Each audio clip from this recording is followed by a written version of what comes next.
Hello, this is Justin Larshite, and this is week 5 discussion power and influence.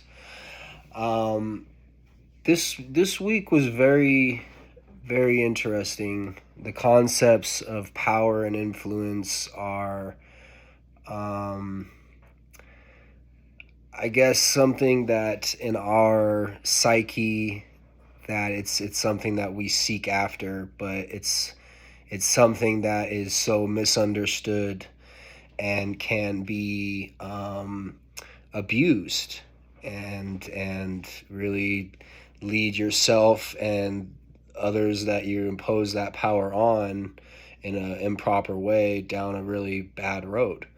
And so when reading the material this week and going over the videos, it just really further helped me understand um, the exact forms of power, which French and Raven Basses um,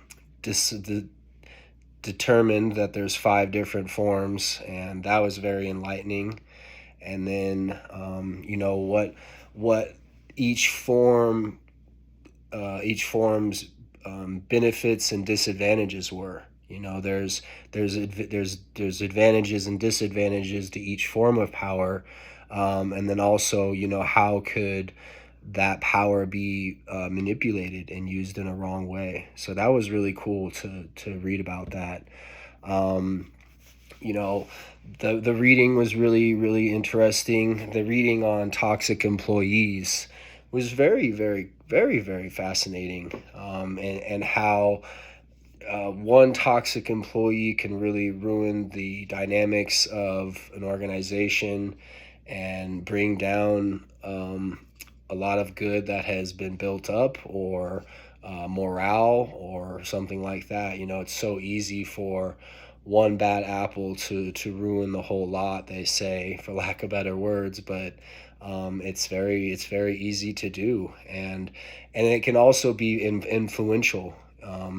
If one employee has negativity about something, it's very easily spread to other employees, and it could be something that is completely illogical and unfactual, and it'll still spread like wildfire because that's influence.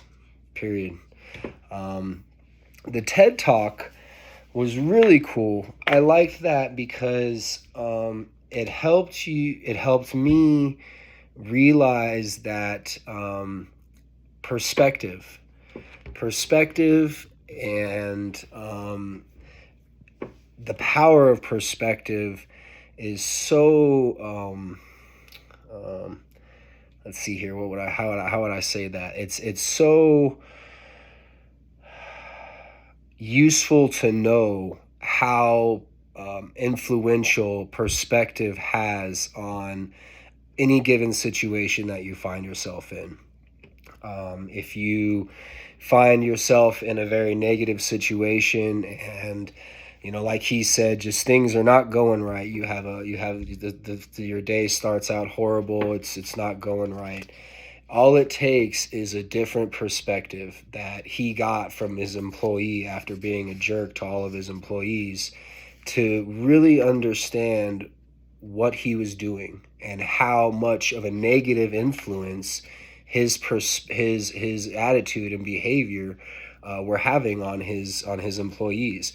Therefore, not nurturing and fostering a positive and creative environment, which you need to be successful and efficient as a company.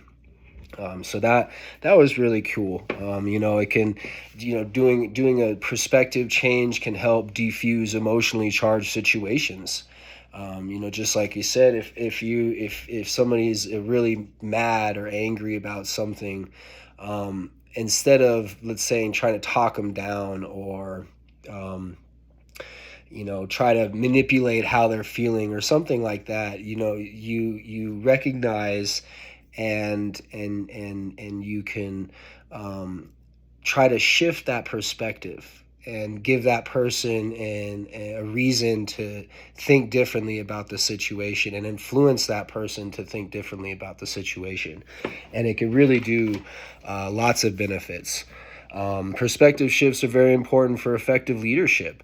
Um, like I just said, are you is that leader, is that leadership position making a positive or negative influence on the employees?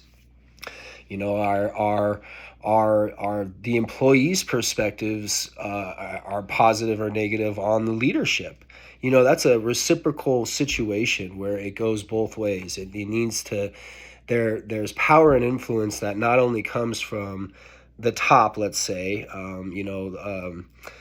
legislative, I believe that was that type of power they said in the video, but it also comes from the bottom, from employees that are on the base level, however, but have a perspective about the company and about what they're doing that can really give a fresh sense on what's happening, and maybe that can help some diversity and some inclusion within the company, because that different perspective change and that different perspective shift will allow for more inclusion, because everybody will want to be involved because they're more positive and they're more engaged.